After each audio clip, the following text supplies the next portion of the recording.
So I will go ahead a little bit talking about music, and put some inputs to the conversation. So your dance style is well known for crossing the borders many times between dancehall, Jamaican dancehall, and the US hip hop.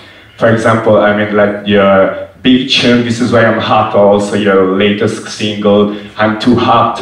Not to mention many collaboration with the US hip hop artists like DJ Khaled and Rick Ross and Foxy Brown and many others. So I would like to know, how did you build the bridges between these two kinds of music, both in terms of collaboration but also styles? Well, from day one, I've always believed that music has no boundaries. And in order for you to spread your music, you have to try and make it universal, but at the same time keep the essence of dancehall and reggae music in it. You understand? Just like if you listen, Could You Be Love? It's really a disco beat that Bob Marley did over his type of music, but keep the essence from reggae and roots and Jamaica, and that's my thing from day one. If you listen to Tables Turn with Foxy Brown, it have that dancehall hardcore feel, but at the same time the hip hop heads could bop to it and feel it just the same. If even Get a Story, even though Get a Story beat was so hard, it's a reason why Alicia Keys fits so well on it, because it still have that groove that's a little bit lighter than the regular hardcore dancehall, and that's how we've been doing it from day one, just fusing music, and that's my thing.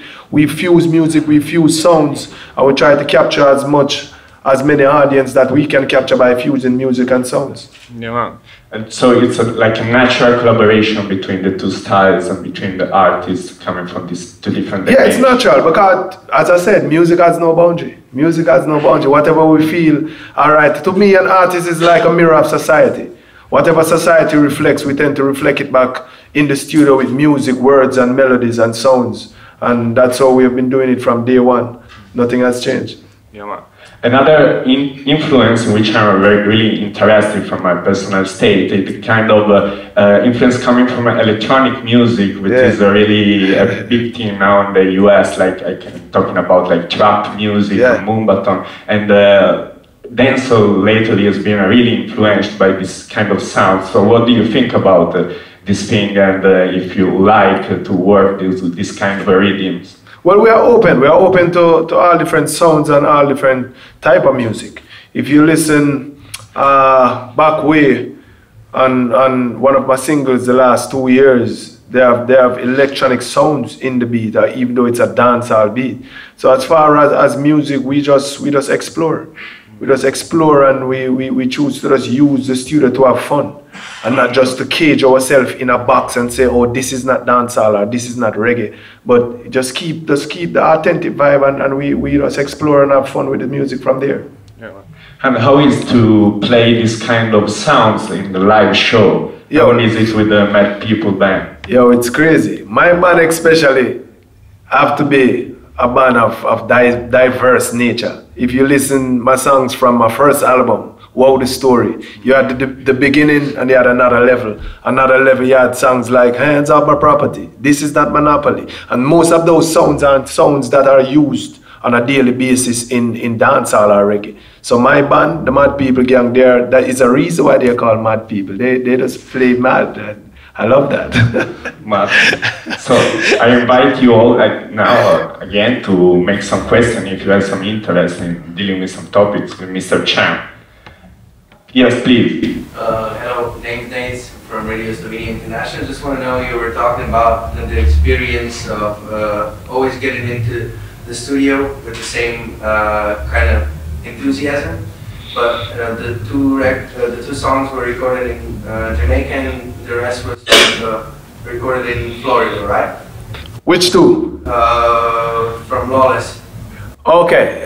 Michael Rose. Yeah. Yeah. So what's the difference between recording vibes in Jamaica and recording in Florida? To me it's the same. To me it's the same type of vibe because it's the same producer. Dave Kelly is the producer, so even though we went to Jamaica to record, he flies wherever I go to record.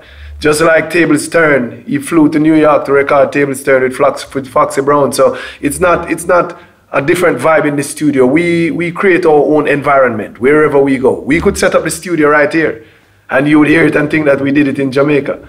I've recorded songs, Turn Up, Man, it's not an issue. That song was recorded on a tour bus. So wherever we are, we just create our own energy, and I think that's how human beings are supposed to be. You're supposed to create your vibe wherever you go. That means I could be in a tent outside, and to me, I'm chilling in the beach of Mobe or Ocho Rios. Or we just create our own vibe wherever we stop. That's why we say lawless. So maybe further than that, do you see however you want to turn this thing? You're always going to get some pressure from up above you see? So do you see record companies as a necessity or a commodity? I would say a commodity today. Probably it was a necessity 10 years ago. Now we have so much ways to promote our music that you don't really need a major record company. You can use your mom and pops and do what you have to do. And right now they're not really putting any work behind the music either. They're basically piggybacking off what we, the artists and the producers, are doing in the streets and promoting and just grinding. And if you notice, most record companies now, they don't have street teams anymore like back then. They're hiring independent street team like myself and you. You get what I'm saying? So they're not a necessity, believe me. Necessity is record players like you, the press and media that are here, myself, band members, the fans. Record labels are that necessity right now in the music industry. So if I get you right, it is a wave that we're riding on. Everything in history has to do with something riding on a wave. Is this wave happening right now in Jamaica? It's happening right now in the whole world. In the whole world. Not just in Jamaica, but the whole world. And I guess, just like everything else, you'll have cycles. So probably 10 years from now, record labels will become back more of a necessity than now. You understand what I'm saying? Like before they were. Now you find that you have so much songs that are breaking from YouTube. So much songs that are breaking from Facebook, from social medias, from the dances, from the clubs. You have songs that are huge, that has never ever been played on a radio station. So you have so much other different outlets now. So you have to give thanks for that also. So since you mentioned lawless, I would like you to talk about the concept behind Lawless, which is also the title of your last album, but I don't know if it dropped already in Europe. Not yet, maybe. Not yet. Not yet. Not yet. Yeah. And so when it's going to be out? Because the dancehall fans are really waiting for that album. And so we're shooting for the first quarter of 2016. That's when we're planning to drop the album. As far as the concept Lawless, to me, and when I say lawless, I don't mean to take a purse or to grab a bag. I'm like a citizen of a world without boundaries. And that's how I came up with the concept Lawless. You can go wherever we want to go and promote our music, or we want to promote it. Or we came up with the concept, I went back to Jamaica 2012 to promote Wine. At the time we had Wine Up Your Body. That song just came out. And the radio stations were saying that it was too raunchy to play on the radio, and I knew it was crap because we were hearing songs that were more raunchy than that on the radio station. So the concept Lawless came up of going around the radio stations in Jamaica at the time and going straight to the street, to the people. In 2 months, the song was the biggest song in dancehall in Jamaica and overseas, and therefore the radio stations in Jamaica were forced to start playing the same song without an edit, without any form of change of lyrics or anything. So that's how the concept Lawless came about. Okay, thank you very much. Do you have any other contribution from the audience? Don't be shy. Okay, so I'd like to talk about... So Mr. Cham, my question is on Jamaicans' influence on the rest of the world, and you being a superstar's world, singing music and using it as an instrument of influence. I find it a bit sad that most of the Jamaican artists use many times what we, the fans, might consider as a negative words to mean positive things. How do you deal with this one? I think people are scared of what they don't understand sometimes. So sometimes we might say lawless, and the first thing you think about is not being a part of the law. You understand? Which, if you understand the concept of being lawless, or my term, then you'd understand where I'm coming from. But you have 7 different brothers, you have 7 different minds. So when you're listening to music from Jamaica, you have different sides of the music. You have a side that is speaking about violence, which violence is a part of our society. You cannot hide it. You cannot pull a screen over it and don't. Yeah. But that's why I said 7 different brothers, 7 different minds. Each artist are going to present their way, how they want to present it. If you take away the artistry from an artist, then he's no longer an artist. So it's either you like his product or you don't like his product. If you don't like his product, then you don't listen. You get what I'm saying? But if you try to shun him and say, okay, this is the way you're supposed to do it, he's no longer an artist. And I think as an artist, you're supposed to fight for that. That's not my way of making music, but at the same time, I wouldn't knock him if he's going to make music in that way. It's just his way of making music, and 7 different brothers, 7 different minds, to each his own, and we just go about it like that. It's been going on like that for years. My question borders on how you choose the different artists to make your combinations. I find one you had with Foxy Brown from America very excellent, and actually I'm of African descent. But then there are not too many of these collaborations coming from our direction or coming from this background of Africa. So I want to know if you have any agenda in the future to want to do collaborations from such direction, or want to help also the African artists come up. Yeah, it's the same. You find that when you don't have a link or a connection, then it might seem like we are just working with hip-hop or R&B or European artists or English. But if you really check it, if we had a link with African artists, we would make music just the same. Musicians are musicians. If it's right, they will do it. If it's not right, then they won't do it. You understand? But we all are from Africa. Bad Africans from Jamaica, West Indies. Please, stand at ease. Don't let me squeeze. Can you hear me? Good. Thank you. I would like to talk about your massive international hit, Ghetto Story, released in 2006. It says that you remember the days when hell was your home and when your mama bed was a big piece of foam. Yeah. I would like to know if that's a real story, and if so, how your life changed from the days thanks to music. Ghetto Story is 70% of my life. The next 30% is what I've grown up seeing around me, like my friends' life, what I've seen on news throughout Jamaica, news throughout the world and a whole. It's not just Jamaica alone face poverty or face injustice. That's happening all around the world. So it's 70% of my life. The next 30% is just what I've lived and seen all over the world. As far as how music has changed my life, music has changed my life a lot. Growing up, it was just my mom. My dad died when I was 10 years old. So my mom used to be doing 3 jobs for the day. She worked in a garment factory, a factory that sewed for Gap. This Gap is a big, you know Gap, yeah, right? Yeah. Okay, all right. So she worked in a garment factory in Jamaica that sewed for Gap. So she used to sew T-shirts, pants, you name it. And she used to have to do 2 jobs, plus we used to sell peanuts from home. Peanut suck is like a juice in a bag.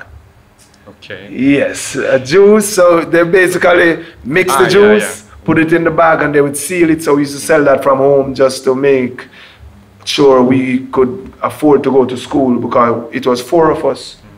I had 4 of us in the house. Myself, I'm the youngest one, 2 sisters, and an elder brother. And she used to have to do what she have to do to send us to school and put food on the table.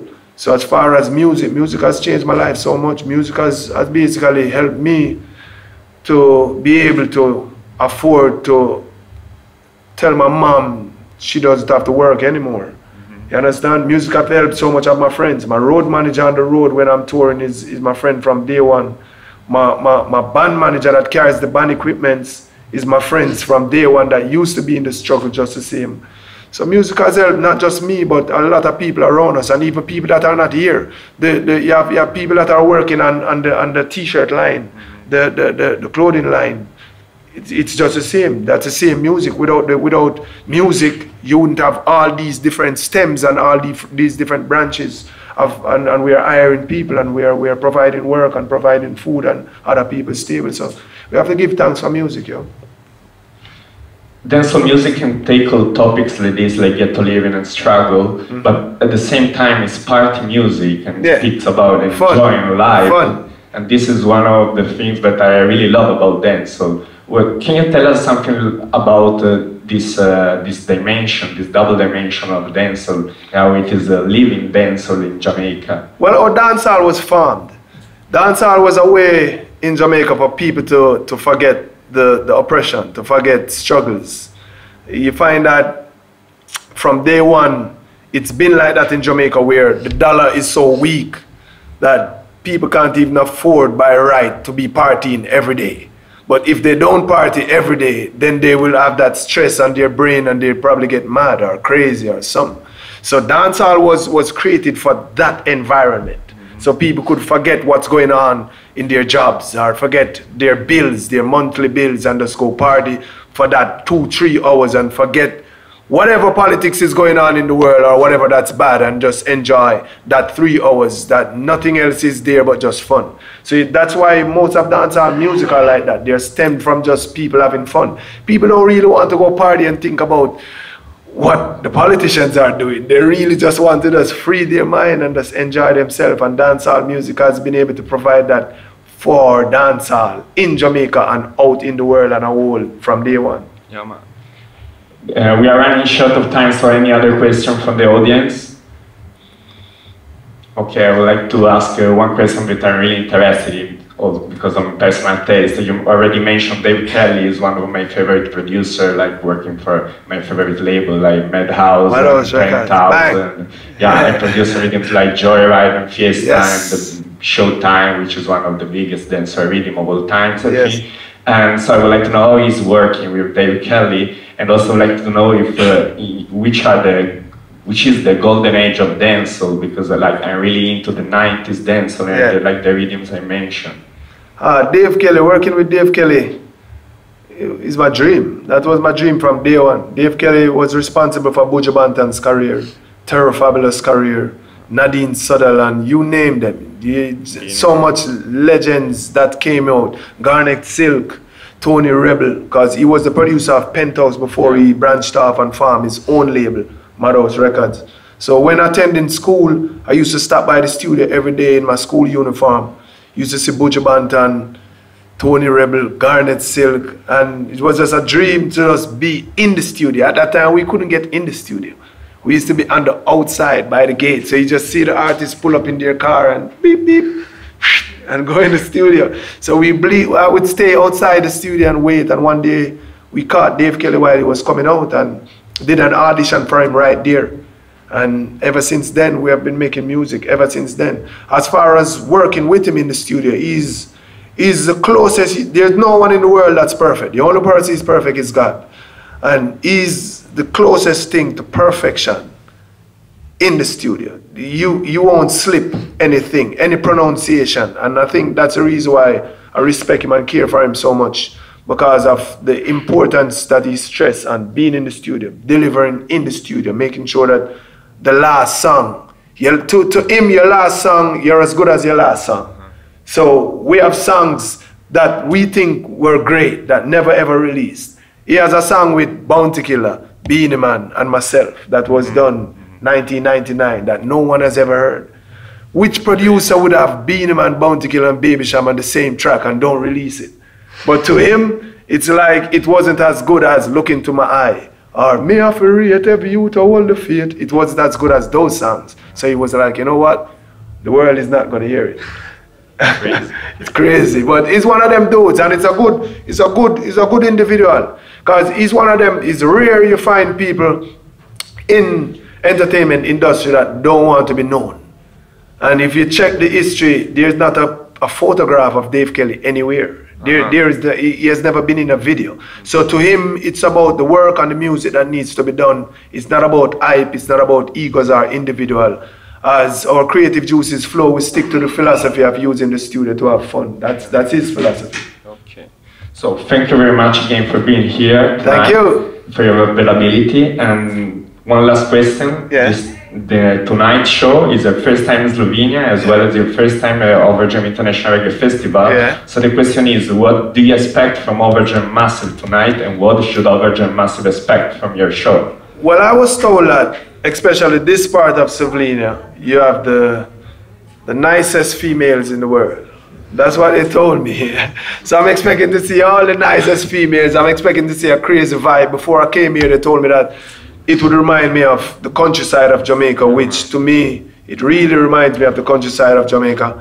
And I'm just expecting just a good vibe, and we're expecting to give you all a great concert, and hopefully we can be here year after year after year. And big up to Overjam for having us here. Met the promoter today, told us that he's been trying to get me here for 4 years. Well, I've been trying to come here for 20. Can you hear me? Good. Okay, thank you very much. So a round of applause again.